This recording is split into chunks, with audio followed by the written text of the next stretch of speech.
Ladies and gentlemen, you thought Hawaii 5-0 was a big comeback tonight.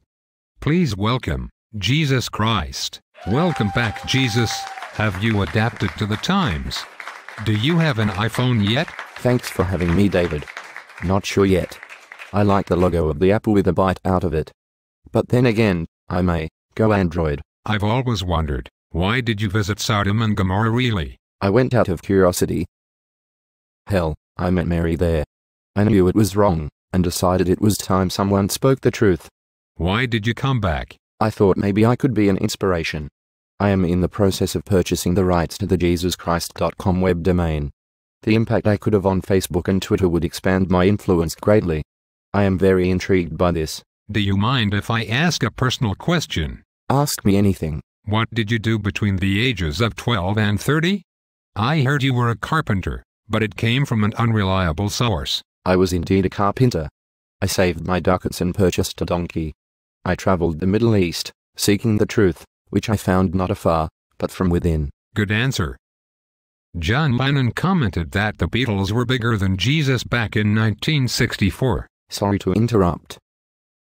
John was one of the reasons I decided to come back. In a way, who am I to say I'm bigger than the Beatles?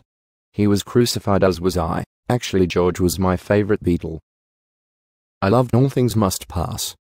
But I think Paul has a few masterpieces up his sleeve still. Jesus, the world has changed a lot since the year 30 AD. The Vatican in Rome is said to have the wealth of $15 billion, and none of this is taxed.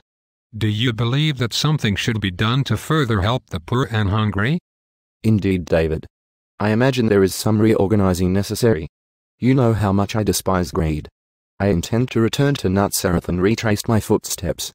If I find any men of the cloth taking advantage of their positions, I swear to God, and I'll bet you dollars to ducats, I'm going to kick some Christian asses. I applaud your devotion. Are you not afraid that with the current social media frenzy, you may be ignored? I think it would be the least of my worries. I'm more afraid that the Vatican may not take kindly to my resurrection. I may even be re-crucified. A double martyr? Yes. And if this happens, I will forgive them. Sounds like the ultimate double cross, if you get my drift. Jesus Christ. Did I just say that? Well, David, if this does happen, my strength and faith are everlasting. I am not afraid to die again. Amen to that. Well, Jesus, it has been a pleasure to have you. I wish you Godspeed in your endeavors. But we must move on. Tom Cruise is in the green room. Thank you for having me, David. God bless you. I must now go heal some people in Hollywood. I could not find a donkey in Los Angeles, so I rented a Kia. The Ford Focus was $7 a day more. I love you all. Good night.